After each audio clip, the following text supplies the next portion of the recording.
1.1 exercise को समझने से पहले मेरी पिछली वीडियो जिसमें मैंने इसका इंट्रोडक्शन दिया है उसको एक बार जरूर देखें, ठीक है। उसके बाद 1.1 को समझे तो आसानी से समझ में आ जाएगी आपको, ठीक है। तो इसका हम फर्स्ट क्वेश्चन लेते हैं आज।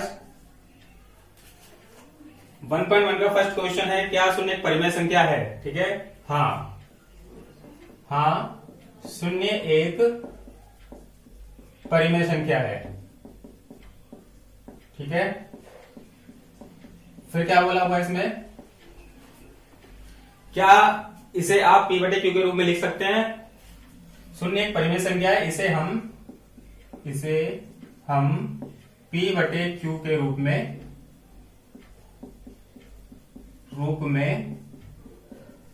लिख सकते हैं, ठीक है।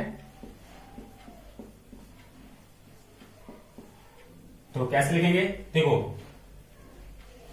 आप जैसे हमने इसे लिखा, हम p की वैल्यू कुछ भी ले सकते हैं, 0 लेंगे यहाँ पे, q की वैल्यू कुछ भी ले सकते हैं, ठीक है। और q की वैल्यू मैंने यहां लिख ली 1, ठीक है। तो इसलिए p बटे q क्या आ गया आपके पास? 0 बटे 1 आ गया। और जहां पे क्या है, q बराबर नहीं है 0 के, ठीक है। तो इसके बहुत सारे आंसर आप दे सकते हो, और भी अगर उदाहरण देने हो आपको, आप कुछ भी ले सकते हो, बस p की वैल्यू 0 होनी, p की वैल्यू 0 होनी चाहिए, बाकी q की वैल्यू 0 नहीं होनी चाहिए। आप लिख सकते हो 0/2 लिख सकते हो, 0/3 लिख सकते हो, 0/9 लिख सकते हो, 0/-11 लिख सकते हो, ठीक है। आपको समझ में आ गया होगा। बोला हुआ है क्वेश्चन में, क्या शून्य एक परिमेय संख्या हो सकती है? जी बिल्कुल हो सकती है शून्य एक परिमेय संख्या, ठीक है। उसके बाद क्वेश्चन नंबर दूसरा में 3 और 4 के बीच में 6 परिमेय संख्या ज्ञात करनी है। 3 और 4 के बीच में कितनी परिमेय संख्या ज्ञात करनी है आपको? 6 परिमेय संख्या ज्ञात करनी है, ठीक है। तो हम यहाँ n बराबर कितना लेते हैं? 6 परिमेय संख्या निकालनी है हमको। तो क्या करेंगे, 3 बटे में 1 और ये हो जाएगा आपके पास 4 बटे में 1, ठीक है। यहाँ पे देख ले, हर का मान क्या समान है? हाँ, हर का मान दोनों समान है। तो क्या करेंगे, n से गुणा कर देंगे ऊपर, n से गुणा नीचे, और 4 का n से गुणा और 1 का n से गुणा, ठीक है। अब n का मान यहाँ पे कितना? 6 है, ठीक है। यहाँ पे n+1 लिखना था मेरे को, ठीक है। n+1 से गुणा करेंगे हम इसको, n+1 से, ठीक है, इस तरीके से।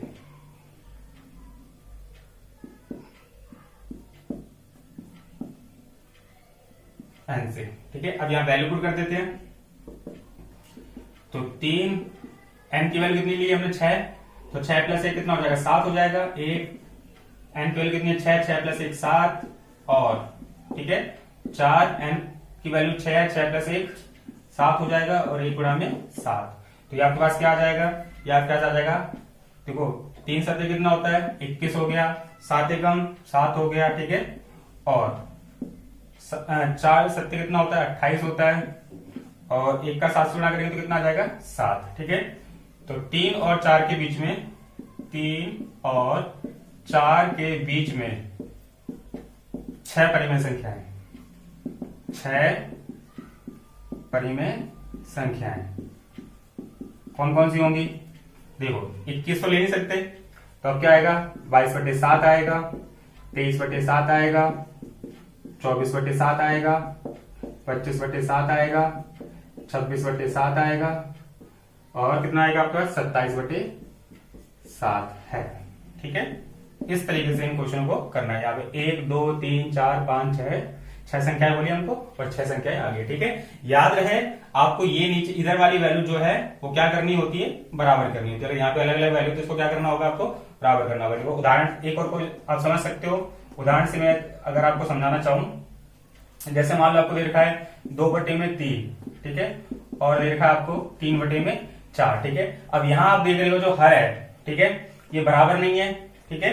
तो इसको क्या करना है? बराबर करना है। तो इसका एलसीएम ले लेंगे, ठीक है। 3 और 4 का एलसीएम कितना होता है? 12 होता है। तो इसलिए इसमें 4 का गुणा करेंगे, और इसमें भी 4 का गुणा, और इसमें इसका करेंगे 3 का, और इसमें 3 का। तो ये कितना हो जाएगा? नीचे 12, और ये कितना हो जाएगा? 12। फिर इसी प्रकार से हम क्वेश्चन को कर सकते हैं, जितनी परिमेय संख्या इसके बीच में निकालनी हो, ठीक है। इस तरीके से इन क्वेश्चन को करना है। अब क्वेश्चन नंबर 3 की बात करते हैं।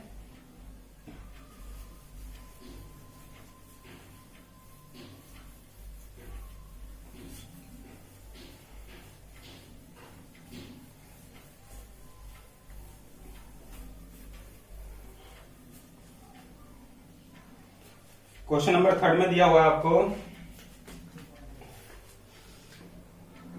3/5 और 4/5 के बीच में 5 परिमेय संख्या ज्ञात करनी है। ठीक है, 3/5 और दे रखा हमको 4/5 के बीच में 5 परिमेय संख्या निकालनी है। तो n बराबर कितना हो जाएगा, 5 हो जाएगा, क्योंकि 5 परिमेय संख्या निकालनी है। ठीक है, तो अब क्या करेंगे, 3/5 में गुणा करेंगे n+1 का। ठीक है, इसमें भी किसका गुणा करेंगे, n+1 का गुणा करेंगे। और ठीक है, 4 में किसका गुणा करेंगे, n+1 का। और 5 में किसका गुणा करेंगे, n+1 का। ठीक है, तो n की वैल्यू हमारे पास कितनी है, 5 है, तो कितना हो जाएगा, 6 हो जाएगा। 5 गुणा में 6 और 4 गुणा में 6 और ये हो जाएगा 5 गुणा में 6। ठीक है, और इसका इसमें गुणा करते तो कितना आता है हमारे पास, 6 × 18 और 5 × 30। ठीक है, और 4 × 24 और 5 × 30। ठीक है, तो 3/5 और 4/5 के बीच में कितनी संख्या निकालनी थी हमको, 5 परिमेय संख्याएं। परिमेय संख्याएं कौन कौन सी होंगी, देखो ये तो ले नहीं सकते हैं, इसके अगला क्या आएगा, 19 आएगा, 19/30। फिर उसके बाद आएगा 20/30, 21/30, 22/30, 23/30 है। ठीक है, समझ आ गया होगा, क्योंकि 5 निकालनी थी, 1 2 3 4 5। ठीक है, तो इनके बीच ये 5 परिमेय संख्याएं हो गई। ठीक है, क्वेश्चन नंबर 4 की बात करते हैं, इसको मैं इरेज कर देता हूं।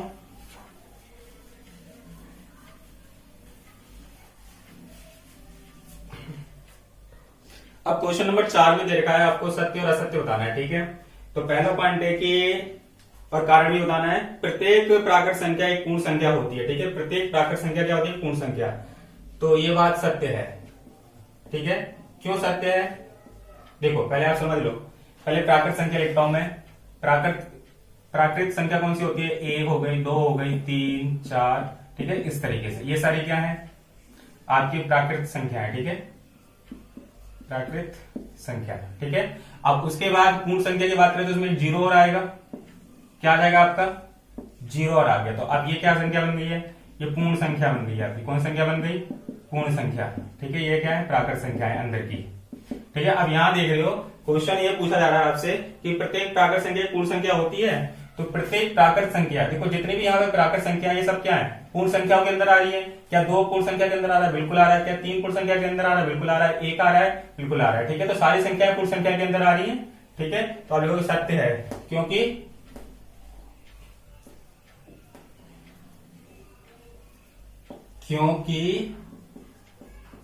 सभी प्राकृत संख्याएं पूर्ण संख्याएं हैं। ठीक है, इस तरीके से करना है इस क्वेश्चन को। ये पहला पार्ट था। अब दूसरे पार्ट की बात करते हैं। ठीक है, दूसरे पार्ट में बोला है प्रत्येक पूर्णांक एक पूर्ण संख्या होती है। ठीक है, प्रत्येक पूर्णांक एक पूर्ण संख्या होती है। ठीक है, अब पूर्णांक की बात करते हैं।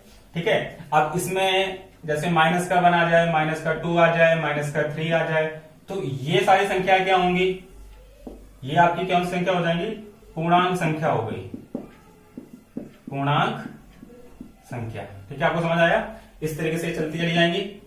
माइनस का 3। अब क्वेश्चन ये है, क्वेश्चन है आपके पास कि प्रत्येक पूर्णांक क्या पूर्ण संख्या है, क्या -3 पूर्ण संख्या है, बिल्कुल नहीं है। तो इसका आंसर क्या होगा, असत्य है। ठीक है, रीजन बता सकते हो, क्योंकि -1 एक पूर्ण संख्या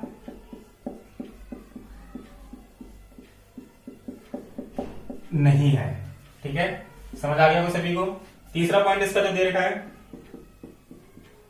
तीसरा पॉइंट बोल रखा है प्रत्येक परिमेय संख्या एक पूर्ण संख्या होती है। ठीक है, प्रत्येक परिमेय संख्याएं एक पूर्ण संख्याएं होती हैं। ठीक है, अब परिमेय संख्याओं की बात करते हैं। परिमेय संख्याएं देखो जो बटे में आ जाएंगी। अब देखो इसमें तो कोई भी संख्या नहीं आएगी। ठीक है, तो इसका आंसर क्या हो जाएगा, असत्य हो जाएगा, क्योंकि 1/2 कोई भी संख्या मान सकते हैं, क्योंकि मान लो, क्योंकि 1/2 एक पूर्ण संख्या नहीं है। समझ में आ गया सभी को? तीसरा पॉइंट असत्य है, क्योंकि अब ये पूछ रहा है क्या 1/2 पूर्ण संख्या है? नहीं है, क्योंकि 1/2 क्या है? 1/2 एक परिमेय संख्या है। ठीक है, सबको समझ में आ गया होगा। तो प्रत्येक परिमेय संख्या एक पूर्ण संख्या होती है। तो ये आपको क्वेश्चन क्लियर हो गया। ठीक है, तो एक्सरसाइज 1.1 जो है आपकी कंप्लीट हो गई है। 1.2 का पहला क्वेश्चन का पहला पार्ट क्या दिया है क्वेश्चन में? क्वेश्चन में दिया हुआ है आपको कि प्रत्येक अपरिमेय संख्या एक वास्तविक संख्या होती है। ठीक है, तो ये सत्य है, क्योंकि वास्तविक संख्याएं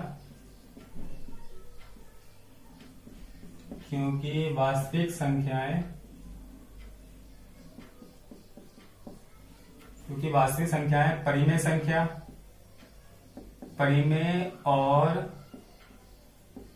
अपरिमेय संख्याओं से बना होता है। ठीक है, तो ये सत्य है, क्योंकि सभी वास्तविक संख्या किससे बनी होती है? परिमेय और अपरिमेय संख्याओं से। इसीलिए अपरिमेय संख्या क्या होगी? आपकी वास्तविक संख्या हो जाएगी। ठीक है, फिर दूसरा पॉइंट इसका सेकंड पॉइंट बोला, संख्या रेखा का प्रत्येक बिंदु वर्गमूल m के रूप का होता है, जहां m एक प्राकृत संख्या है। ठीक है, असत्य है। असत्य क्यों है? क्योंकि एक बार फिर से पढ़ लेते हैं। संख्या रेखा का प्रत्येक बिंदु वर्गमूल m के रूप का होता है। ठीक है, जहां m क्या है? प्राकृत संख्या है। क्योंकि कोई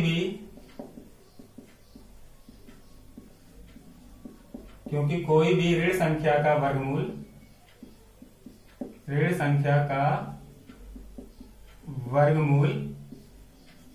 प्राकृत संख्या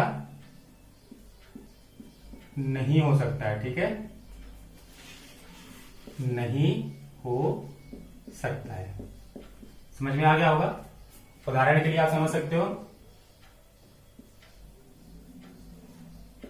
उदाहरण जैसे क्या -4 एक प्राकृत संख्या है?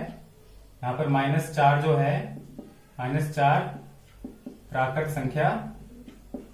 संख्या नहीं है। ठीक है, समझ में आ गया होगा? अब देखते हैं तीसरा पार्ट इसका। तीसरे पार्ट में क्या है? तीसरे पार्ट में है प्रत्येक वास्तविक संख्या एक अपरिमेय संख्या होती है। असत्य है, क्योंकि 2 एक वास्तविक संख्या तो है, वास्तविक संख्या है, लेकिन अपरिमेय संख्या नहीं है। अपरिमेय संख्या नहीं है। ठीक है, समझ में आ गया होगा? उसके बाद बात करते हैं क्वेश्चन नंबर सेकंड की।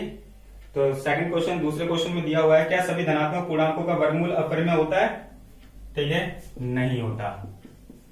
क्योंकि क्यों नहीं होता है? यदि नहीं होता तो एक ऐसी संख्या का वर्गमूल उदाहरण दीजिए जो एक अपरिमेय संख्या है। ठीक है, नहीं है।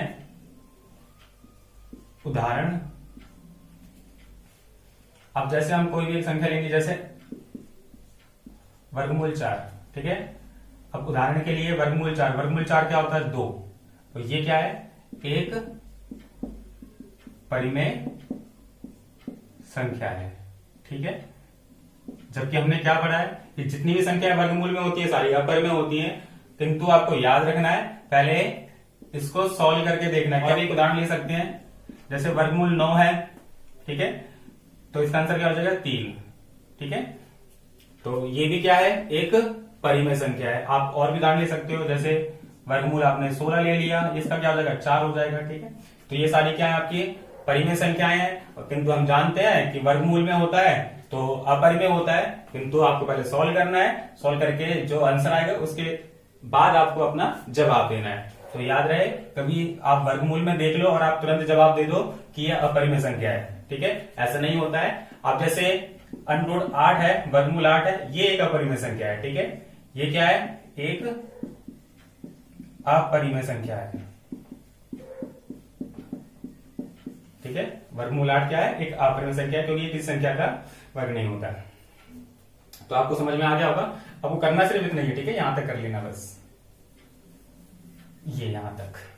उसके बाद बात करते हैं क्वेश्चन नंबर 3 की। ठीक है, तो मैं इसको मिटा देता हूं।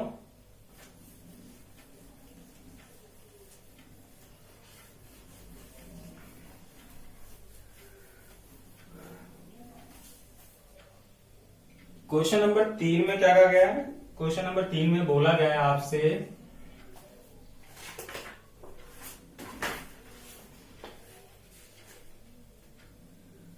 दिखाइए कि संख्या रेखा पर वर्गमूल 5 को किस प्रकार निरूपित किया जा सकता है। ठीक है, हमको वर्गमूल 5 जो है संख्या रेखा पर निरूपित करना है। ठीक है, वर्गमूल 5 को हमें किस पर निरूपित करना है, संख्या रेखा पर निरूपित करना है। सबसे पहले देखो, अब चूंकि वर्गमूल 5 है तो हम वर्गमूल 5 को क्या लिख सकते हैं, सबसे पहले देखो 4 प्लस में 1 लिख सकते हैं। ठीक है, और 4 को क्या लिख सकते हैं, 2 का वर्ग प्लस में 1। ठीक है, तो ये कितना आ जाएगा, 5 आ जाएगा।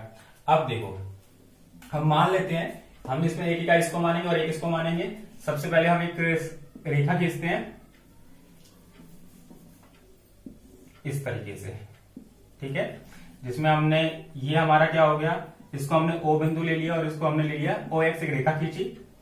अब यहां पे हमें इकाई लेनी है, एक इकाई हो गई हमारे पास 1 2 3 4, इस तरीके से हमने ले लिया। ठीक है, और ये हमारे पास 0 हो गया। ठीक है, इसको हमने A बिंदु मान लिया।